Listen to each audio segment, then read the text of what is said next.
ಇಲ್ಲಿ ಪಾಕಿಸ್ತಾನ ಜಿಂದಾಬಾದ್ ಅಂದ್ರೂ ಕೂಡ ವಿಧಾನಸೌಧದಲ್ಲಿ ಅಂದ್ರೆ ಏನು ನೋ ಕೇಸ್ ಅಂತಂದ್ರೆ ಏನು ಆಯ್ತು, ಏನು ಅವ್ರಿಗೆಲ್ಲ ಅನ್ಸ್ಬಿಟ್ಟಿದ್ಯಾ? ಈಗ ಪಾಕಿಸ್ತಾನ ಜಿಂದಾಬಾದ್ ಅವ್ರಿಗೆ ಅನ್ಸಿದ್ಯಾ ನಮ್ನ ಯಾರು ಏನು ಮಾಡಲ್ಲ, ಕರ್ನಾಟಕದಲ್ಲಿ ನಾವು ಸೇಫು, ನಮ್ಮ PFI ಪಾಪ್ಯುಲರ್ ಫ್ರಂಟ್ ಎಲ್ಲ ಕೇಸ್ಗಳೆಲ್ಲ ಡಿಸ್ಮಿಸ್ ಮಾಡಿಬಿಟ್ಟಿದ್ದಾರೆ, ನಾವು ಶಿವಮೊಗ್ಗದಲ್ಲಿ ನಾವು ಲಾಂಗು ಮಚ್ಚುಗಳು ಹಾಕಿದಿರಿ, ಕೋಲಾರದಲ್ಲಿ ಲಾಂಗ್ ಮಚ್ಚು ಹಾಕಿದಿರಿ, ಯಾರು ಮಾಡಿಲ್ಲ ಏನು ಮಾಡಲ್ಲ ಅಂತ ಅನ್ಸ್ಬಿಟ್ಟಿದ್ಯಾ ಜನಕ್ಕೆ?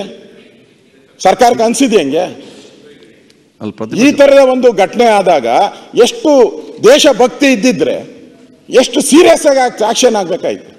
ಸ್ಥಳಕ್ಕೆ ಎಲ್ಲರೂ ಭೇಟಿ ಮಾಡಬೇಕಾಯ್ತು, ಮುಖ್ಯಮಂತ್ರಿಗಳಿರ್ಬೋದು, ಮಂತ್ರಿಗಳಿರ್ಬೋದು, ಎಲ್ಲರೂ ಭೇಟಿ ಮಾಡಬೇಕಾಯ್ತು. ಏನಾಯ್ತು ಹೇಗೆ ಅಂತ ಯಾರು ಏನು ಮಾತಾಡೇ ಇಲ್ಲ, ಒಬ್ಬರು ಬಾಯಿ ಬಿಟ್ಟೇ ಇಲ್ಲ.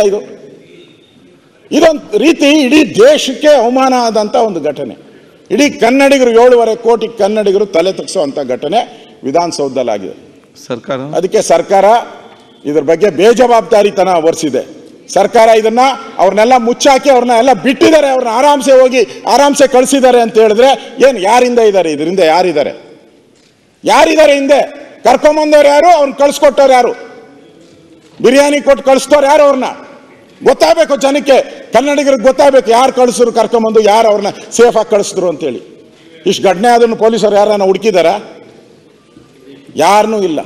ಇವ್ರಿಗೆ ಹೆಂಗ್ರಿ ಟಿಕೆಟ್ ಕೊಟ್ರಿ? ಇಂಥವ್ರನ್ನ ಕರ್ಕೊಂಬಂದ್ರಲ್ಲ, ಇವ್ರಿಗೆ ಹೆಂಗೆ ರಾಜ್ಯಸಭಾ ಟಿಕೆಟ್ ಕೊಟ್ರಿ? ಇವ್ರಿಗೆ ಹೌ ಹೆಂಗ್ ಟಿಕೆಟ್ ಕೊಟ್ರಿ? ಇವ್ರಿಗೆ ಹೆಂಗೆ ಟಿಕೆಟ್ ಕೊಟ್ರಿ? ಇವ್ರಿಗೆ